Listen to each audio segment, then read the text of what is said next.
dans Petites Étincelles. Alors pour ce 5e podcast, j'ai l'honneur d'accueillir un sportif, un ancien sportif au grand cœur. Né à Kinshasa, il a grandi en Belgique. Il compte, si je ne me trompe pas, 66 sélections et 3 buts en équipe nationale belge, donc les Diables Rouges, avec qui il a disputé la Coupe du Monde de 1998 et de 2002. J'ai donc devant moi le grand Mbo, on ne prononce pas le M, Bo Mpenza. Non, Penza, pardon. Vas-y, dis-moi. Mbo Mpenza. Super, j'y arriverai un jour. Bonjour Val. Bonjour. Alors c'est un ancien grand attaquant de football belge qui a joué donc dans le monde entier. Et Mbo donne maintenant aussi des conférences et il aide surtout les jeunes aussi à pouvoir pratiquer ce sport.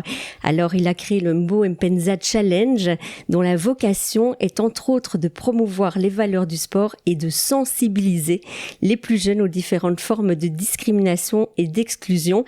Et j'ai la chance évidemment aussi de travailler avec lui, je le précise, et puis c'est surtout un grand ami depuis une 15aine d'années, et donc j'ai eu l'occasion de mieux le connaître. Maintenant on se connaît bien, et donc je sais la jolie personne que c'est, et c'est pour ça que je voulais aujourd'hui surtout te mettre à l'honneur. Je te remercie en tout cas Val, et c'est vrai que ancien sportif, non, on reste sportif à vie. J'ai failli le dire, et tu as totalement raison de le préciser. En plus, tu fais du sport encore. Oui, pas mal de sport avec mon épouse, mes enfants et même notre chien.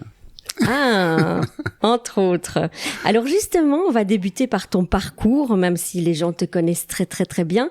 Tu es né, je pense, donc à Kinshasa. Tu es arrivé à quel âge en Belgique ? Donc je suis né à Kinshasa et je suis arrivé à l'âge de 2 mois. Pourquoi 2 mois ? Parce que mon papa faisait un doctorat à l'hôpital Saint-Luc. Et donc, comme ma maman ne pouvait pas voyager puisqu'elle était enceinte de moi, on a attendu après l'accouchement et puis on a pris, enfin après, je suis arrivé à l'âge de 2 mois avec ma maman. T'es dans le quartier Woluwe. Et puis, tu as évolué à Bruxelles, mais après, je sais que tu as déménagé quand même pas mal de fois. Oui, quelques fois en tant que sportif, hein, mais bon, là, on n'était pas encore sportif de haut niveau, mais mon papa, après, il a eu une pharmacie du côté de Bossu, côté de Mons. Donc, on a habité à Mons. Puis, le foot a commencé. Donc, on a joué dans un petit patelin à Mévin. Ça s'écrit Metz-20, mais on dit Mévin. Et c'est là qu'on a commencé avec mes 2 frères, parce qu'on était à 3 à jouer au football. Et puis, nous sommes partis du côté de Moucron.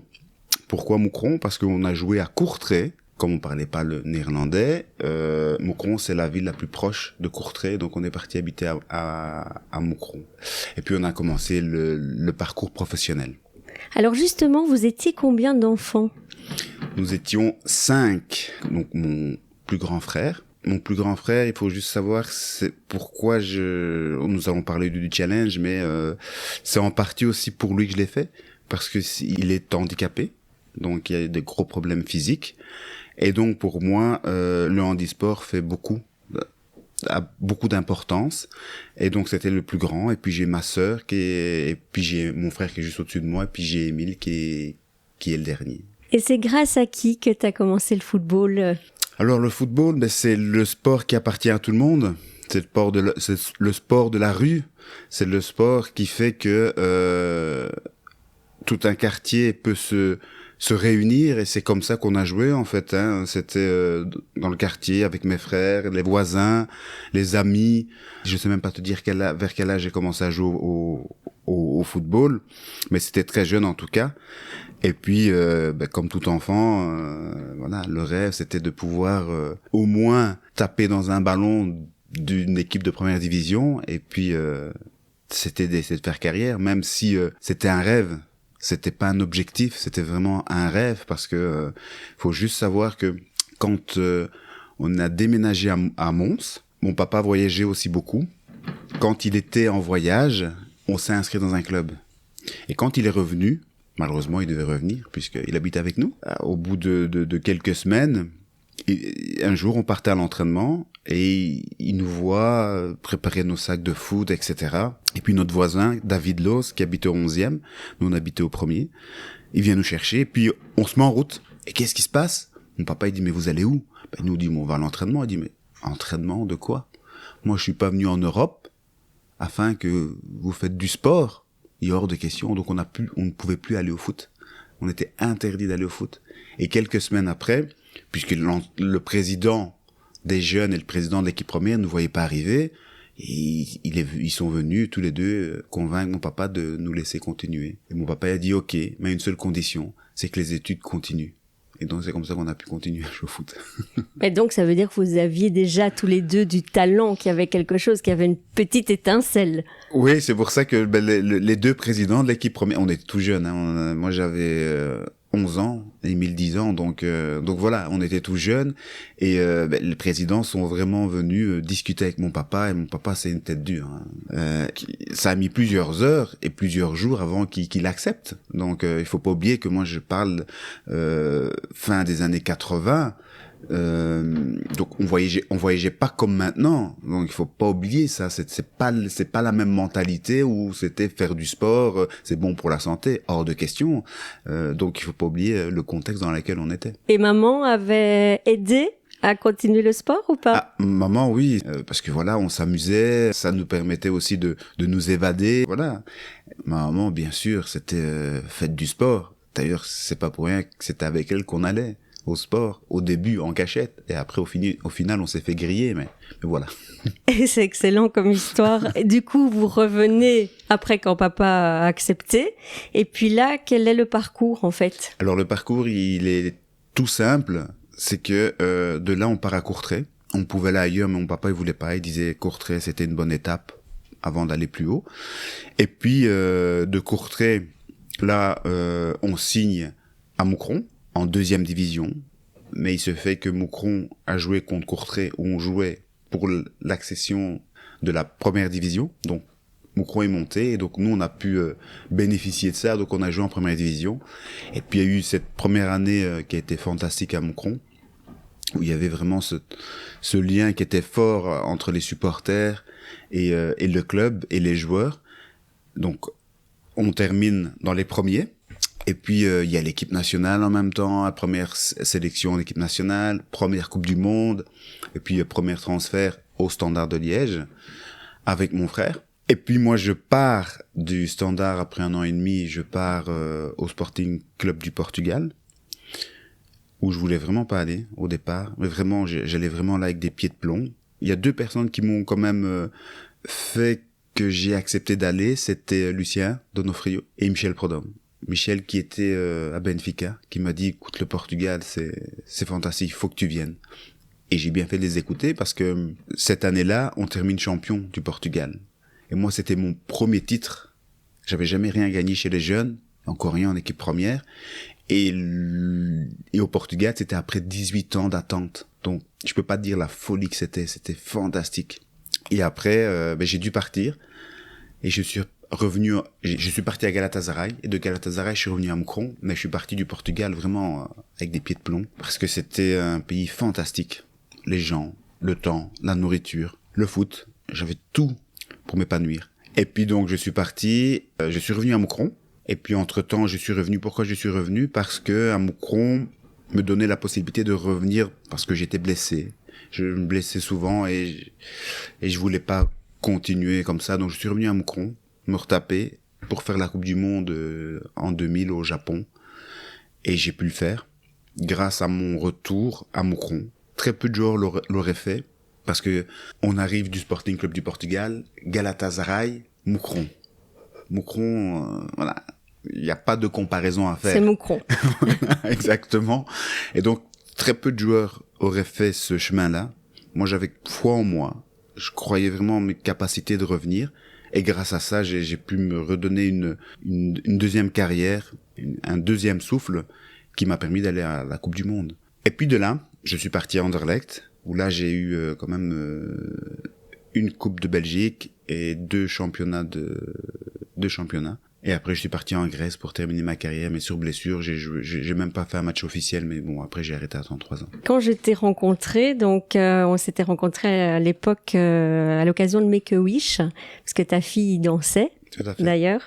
Mais déjà, je trouvais ça très mignon parce que je dois le rappeler, tu m'avais demandé des places que tu voulais absolument payer. Donc, c'était le début d'une belle amitié. J'avais trouvé ça super parce qu'il y a souvent des gens qui profitent et toi, ça n'a jamais été le cas. Mais c'est ton humilité, en fait. Je me dis, tu as vécu des choses quand même incroyables. Est-ce que tu as toujours eu les pieds sur terre comme ça? Est-ce qu'on s'emballe pas un moment quand tu as la Coupe du Monde, etc. Parce que c'est humain quand même. Alors, moi, j'ai toujours été bien entouré, déjà par mes parents. Le fait que mon papa, déjà, pour lui, il nous voyait pas, nous aussi, hein, honnêtement, faire cette carrière-là, c'était toujours les études. Le foot, si ça vient, tant mieux. Et à chaque fois, quand on parvenait à faire des choses qui étaient bien, il disait que c'était pas mal. Donc, c'était toujours ne pas dire que c'était trop bien, mais toujours dire que c'était bien. Et puis je sais d'où je viens aussi, d'une famille de 5 enfants, avec un frère qui a de gros soucis physiques, une seule personne qui travaille. Moi je dis à mes enfants, vous savez, je suis jamais parti en vacances avec mes parents. Jamais. Donc, mais c'est pas pour ça que j'ai eu une vie triste. Non, loin de là. Au contraire, ça m'a forgé. Mais je sais d'où je viens et je reste persuadé qu'à partir du moment où tu as vraiment, je dirais, cette vision, ce respect de ton éducation, voilà. On peut toujours commettre des erreurs, ça c'est clair, mais surtout, si on commet des erreurs, on sait où on peut venir se faire pardonner et se ressourcer. Et donc moi j'ai toujours été, est-ce que c'est de la chance ou pas, j'en sais rien, mais toujours bien entouré. Et puis il y a aussi mon épouse qui a été très importante dans ma carrière parce qu'on s'est rencontrés à l'école. On allait en parler justement de Caroline que je connais bien. Mais vous vous êtes rencontrés, vous aviez quel âge? Elle était toute jeune, hein? Comme moi, j'étais jeune aussi. Hein. Oui, mais t'es un peu plus âgée qu'elle. Oui, donc elle avait 16 ans, moi j'en avais 19. Mm-hmm. Donc on s'est connus à l'école. À Moucron. À Moucron. Moi j'étais pas encore... j'étais semi-pro, le foot n'était pas encore, je dirais, dans la vie de tous les jours. Elle savait que je jouais au foot, mais sans plus. Donc ce qui est bien, c'est qu'on a grandi ensemble en fait. Tout ce que j'ai connu depuis, je dirais, 0. Elle a tout connu. Et donc ça, c'est quelque chose qui est pour moi très important. Il y a une chose aussi qui est dure et facile à dire, c'est que elle peut te remettre, voilà, là d'où tu viens, en 2-3 secondes, parce que elle te connaît par cœur, voilà. Aussi. Et donc, et ça c'est quelque chose de très important. Je sais pourquoi elle est toujours là. Je sais quand ça va pas, vers qui je peux me retourner. Donc ça c'est quelque chose de très important parce que voilà, au bout du compte, on a quand même 3 enfants ensemble depuis plus de 20 ans ensemble. Donc ça compte au final, ça compte et c'est là les vraies choses de la vie en fait. Et on dit souvent d'ailleurs qu'un sportif, c'est très important d'avoir une femme bien à ses côtés. Exactement, parce que il y a aussi une anecdote que je vais quand même signaler, c'est que il y a jamais de foot à la maison, jamais. Donc les gens qui venaient à la maison, s'ils me connaissaient pas, ils ne savaient pas que je jouais au foot. C'était la même chose avec nos enfants. Donc depuis qu'ils sont nés, ils n'ont pas baigné dans le milieu du football. Parce qu'à la maison, on parlait jamais de football. Et ça, c'est quand même quelque chose de bien, parce que dans la rue, on te parle de football. Dans le vestiaire, c'est normal, on parle de football. Et quand tu rentres chez toi, sincèrement, si on te parle que de football, tu deviens fou. Et moi, ça a vraiment été quelque chose de très important. Et donc, il faut savoir que mes enfants, ils ont appris que je jouais au football à l'école. Donc voilà, c'est pour vraiment pour te dire que le football, c'est très important. Et c'est pas toute la vie, ou toute notre vie. Alors, tu as un fils, justement, qui suit quand même un peu aussi ta voie. Donc, ça fait quoi? Est-ce que c'est toi qui as découvert qu'il était hyper doué ou bien c'est lui qui a voulu? Comment ça s'est passé, justement? Alors, c'est les deux qui ont voulu jouer au foot. C'est vraiment eux. Moi, j'ai jamais voulu qu'ils suivent ou qu'ils essayent. Donc, ma fille, elle a fait de la danse, comme tu l'as très bien dit, et on l'a toujours soutenue, etc. Mais ils doivent faire quelque chose ils doivent faire un sport. Et donc, les deux ont tout à fait des capacités pour. Mais, comme je leur dis, de toute façon, les capacités, c'est une chose. Après, il y a vraiment tout un ensemble qui fait que. Et c'est vrai, moi, je connais très bien le milieu du foot parce que ça a été mon domaine pendant des années. Je peux les aider. Mais je vais pas les aider juste parce que ce sont mes fils. s'ils veulent faire du sport de haut niveau, ils doivent faire beaucoup plus qu'il faut maintenant. Et c'est tout à fait logique. Moi, je peux les guider, les aider à passer des étapes, parce que je connais pas mal de circuits. Mais après, c'est vraiment à eux. Ça va être eux-mêmes qui vont décider s'ils seront pro ou pas moi. Ah, donc je savais pas que c'était les deux, je pensais que c'était juste un, donc bah oui, on verra, hein, puis ce sont des enfants et ils choisiront leur voie par la suite. Je pense que vous avez assez d'ouverture d'esprit tous les deux. Quand t'es arrivé à Moucron, etc., il y a aussi une particularité qui devrait pas en être une, mais qui malheureusement, on va en parler parce on va parler du Mbompenza Challenge aussi et de l'inclusion, c'est que tu as été victime de racisme. Mais je pense que vous étiez les premières personnes d'origine africaine sur le terrain, c'est ça? En fait, avec Émile, on a été les premiers joueurs d'origine africaine à participer à une grande compétition avec l'équipe nationale belge. Donc ça, c'est quand même quelque chose d'agréable et fier de l'avoir fait, parce que c'est quelque chose, comme je dis, ça restera dans les mémoires. Être les premiers par rapport à une ouverture, être les premiers par rapport à être une équipe au niveau multiculturel. J'en suis vraiment fier d'avoir participé à cette ouverture. Parce que ça n'a pas été simple de toute façon tous les jours. Il faut juste savoir que moi, quand j'ai commencé en équipe première à Courtrai, donc même encore avant Moucron, donc j'étais encore plus jeune, au bout de mon deuxième match, le match qui se jouait à l'extérieur, là j'ai eu des cris de singe. C'est dur de subir ça. Ce qui est encore plus dur quand ça devient banal. Et à ce moment-là, c'était d'une banalité tout à fait... c'était banal. C'était, des cris de singe, il y a cris de singe, quoi. C'était sans plus. Et c'est pour ça qu'on voit quand même maintenant le chemin qui a été quand même accompli. Tu l'as très bien dit par rapport au challenge, c'est vraiment toute une histoire, en fait. Le challenge n'a pas juste été... fait par rapport à la discrimination, parce que c'est bien de dire qu'on lutte contre le racisme, c'est bien de dire qu'il faut l'égalité du sexe, etc., etc. C'est bien de le dire. Mais le challenge n'a pas été construit par rapport à ça, ça a été vraiment toute mon histoire. Donc, quand je parle d'handisport, c'est parce qu'il y a eu mon frère. Donc c'est pas parce que j'ai envie de parler d'handisport pour faire bien. Quand je parle de tout ce qui a été discrimination, je dois pas te dire la couleur de peau que j'ai. Donc c'est pour ça que ce challenge a vraiment été la construction de toute ma carrière sportive. D'ailleurs, quand je dis aux enfants, je leur dis, vous savez, parce qu'il y en a qui me connaissent pas et c'est tout à fait logique. Je dis, vous savez, moi je suis une personnalité pur produit créé par le sport. Le sport m'a permis de m'intégrer. Le sport m'a permis d'être là devant vous et de vous expliquer que grâce au sport, vous pouvez vous intégrer, vous pouvez voyager grâce au sport, vous pouvez faire énormément de choses. Et moi, le sport m'a donné le fait d'être une personne aussi. Et donc ça, c'est très important. Et c'est pour ça que derrière le challenge, il y a énormément de messages que j'ai envie de faire passer. Quand on est sur le terrain, que ça t'arrive à ce moment-là, à quoi tu te raccroches en fait? Est-ce que tu as pu en parler à tes parents? Est-ce que le fait d'avoir ton frère qui était à côté de toi, est-ce que tu te sens plus fort?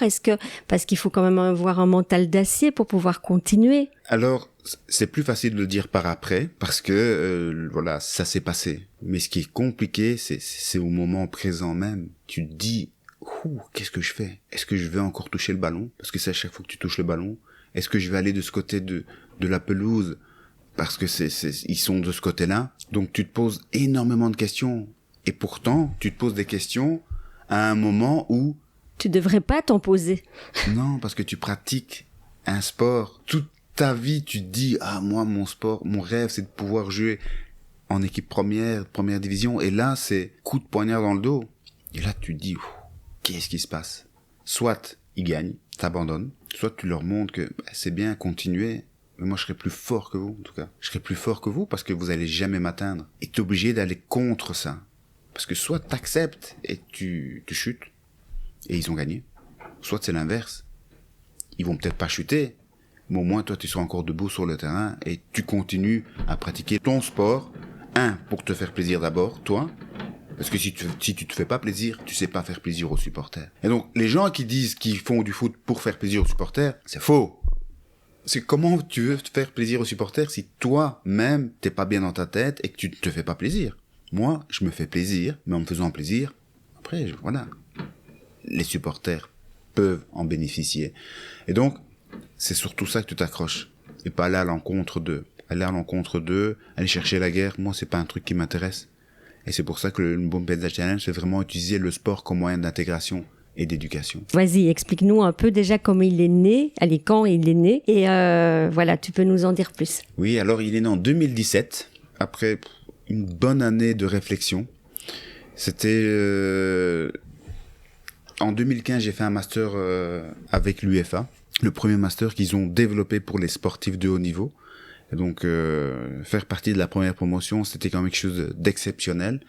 Et ça m'a apporté énormément. Pendant cette formation-là, j'ai compris qu'il faut rendre quelque chose à la société. Et pour rendre quelque chose à la société, dans mon cas à moi, c'était vraiment de toucher le milieu amateur. Et puis au niveau de l'éducation, au niveau des jeunes. Et puis au niveau de tout ce qui était pour faire comprendre que le sport peut faire passer tous ces messages. Donc tout était réuni pour développer le challenge.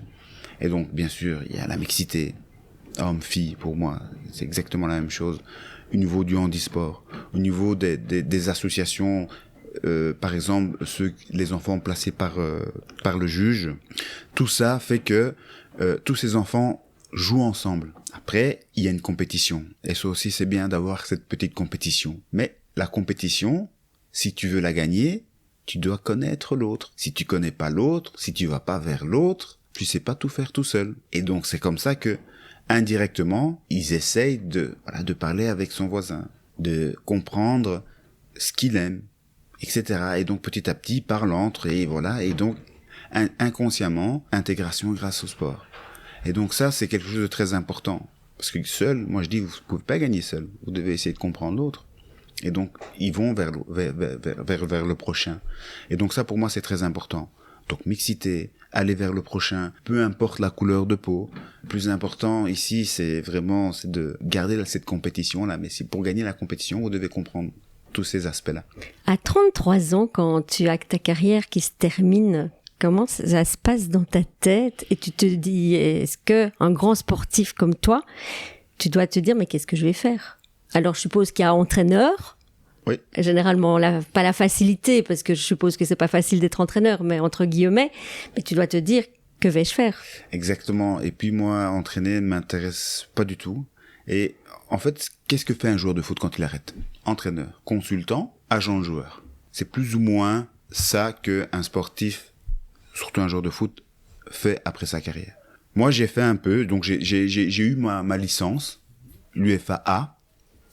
Au-dessus, c'est la licence pro, mais bon, moi, ça m'intéresse pas, parce que c'est pour entraîner au haut niveau, moi, ça m'intéresse pas. Et donc, j'ai fait mon UEFA, et j'ai fait la télé, et j'ai fait, donc, entraîneur, télé, et j'ai un peu travaillé avec des agents. Et moi, je me suis dit, non, un joueur peut faire beaucoup plus. C'est comme ça que j'ai fait mon master. Malheureusement, il y a encore peu, en Belgique, il y a encore personne qui a suivi, mais un joueur, pour moi, peut faire beaucoup plus. Donc, dans tout ce qui est management, dans tout ce qui est justement management entre le sportif et tout ce qui est business. Et donc j'essaie d'être dans ce milieu-là. C'est pas pour rien que j'avais été voir en 2018 le ministre Renders, justement pour essayer d'apporter un plus lors des missions princières. Et donc j'en ai fait une au Maroc pour la princesse Astrid, où là j'ai emmené justement des ex-pros pour faire un match avec des ex-pros marocains, et en même temps j'ai voulu emmener une association belge. J'ai été demandé à la Fondation Roi Baudouin de trouver une association pour nous accompagner et pour leur expliquer justement qu'est-ce que c'était une mission princière. Et donc, parce que comme je t'ai dit, j'utilise le sport comme moyen d'intégration et d'éducation. Et donc, lors de cette mission princière, l'intégration d'une association qui a été choisie par la Fondation Roi Baudouin, justement, et éducation, comprennent aussi ce que c'est une mission princière. Et donc j'essaye d'utiliser vraiment le pouvoir du sport par tout ce qui est éducation, intégration, et d'essayer d'amener aussi un peu de business, parce que c'est important de faire comprendre que le sport, c'est une chose, et le business, c'est autre chose, mais ça peut justement fonctionner ensemble. Et donc, tu avais cette idée de partage, je pense, depuis le début, de toute façon, parce que ça fait partie surtout de ta personnalité. Oui, de mon éducation, tout à fait, de l'éducation que j'ai eue de mes parents, où ouais, on était 5 à la maison, donc il fallait pouvoir se partager les choses. Vous savez, c'est 5 personnes de couleur africaine qui arrivent en Europe, de pouvoir s'intégrer. Et il y a l'ouverture d'esprit que tu as toujours eu aussi, je pense. Oui, parce que mon papa a eu cette ouverture d'esprit de venir en Belgique, en Europe, pour développer son doctorat et d'essayer après par la suite de s'intégrer aussi en ayant une pharmacie et puis voilà. Donc oui, parce que grâce à mes parents, même s'ils l'ont pas fait exprès, ils l'ont fait inconsciemment. Moi, j'ai puisé pas mal de choses de ce que eux ils nous ont appris. Quelles sont tes petites étincelles de vie? Qu'est-ce qui te fait vibrer, à part ta femme et tes 3 jolis enfants? Et les animaux, peut-être. Mais ça, c'est Caro. Ouais, moi aussi. Hein. Ah. Vous en avez combien d'animaux? On a un chien et un cheval. Voilà. Donc, ça, c'est... qui prennent énormément de temps et de place dans nos vies. Ouais, franchement, les choses très, très simples, hein, c'est quand... on part vraiment en famille, en vacances, et que on oublie tout, et qu'on se retrouve entre nous, avec nos amis. Donc ça, ce sont des choses qui, pour moi, sont très essentielles, parce que c'est aussi par là que les enfants vont comprendre que le fait de pouvoir se ressourcer avec des personnes, qui nous sont chères, c'est très important. Et donc ça, pour moi, c'est quelque chose qui est banal, mais c'est toujours dans la banalité qu'on fait les meilleures choses. Et les valeurs que tu aimerais vraiment que tes enfants reprennent de toi et de vous? Oh, mais c'est le partage. Il y a énormément de valeurs, mais je pense que le partage englobe le tout, parce que oui, au niveau de l'intégration, si tu t'intègres pas bien, que tu ne sais pas partager correctement, tu sais pas bien t'intégrer. Le partage, le fait que il faut pouvoir donner les choses, pas tout garder en soi, pouvoir transmettre aussi. Donc c'est pour ça que je fais aussi des conférences, et pour pouvoir transmettre, pour partager mes expériences qui pour moi ne sont pas exceptionnelles. Je dis bien pour moi ne sont pas exceptionnelles, parce que c'est ce que j'ai essayé de mettre en action, ce que mes parents m'ont appris. Je pense qu'on pourra terminer ici sur ça, sur ces valeurs. Moi, je te dis un grand bravo, et je suis très, très, très heureuse de vous avoir dans ma vie, pour toutes ces raisons qui sont essentielles pour moi. Et du coup, donc n'oubliez pas d'aller voir donc le Mbo Mpenza Challenge. Vous pouvez les suivre sur les réseaux sociaux, entre autres sur Facebook, Instagram, et puis il y a la page d'Mbo aussi, donc voilà. www.mbompenza.com. Tout à fait. Je trouvais que c'était très important de mettre des personnes aussi comme toi en avant, parce que il y a souvent aussi des préjugés idiots. On a entendu souvent les footballeurs sont bêtes, les footballeurs ne courent qu'après un ballon. Eh bien, vous verrez à quel point, voilà, les footballeurs sont intelligents, ont plein de choses à transmettre, et donc que c'est juste un métier à part et que c'est une passion. Donc merci Mbo Mpenza. Merci à toi de m'avoir invité en tout cas. Avec bonne continuation. Plaisir. Merci.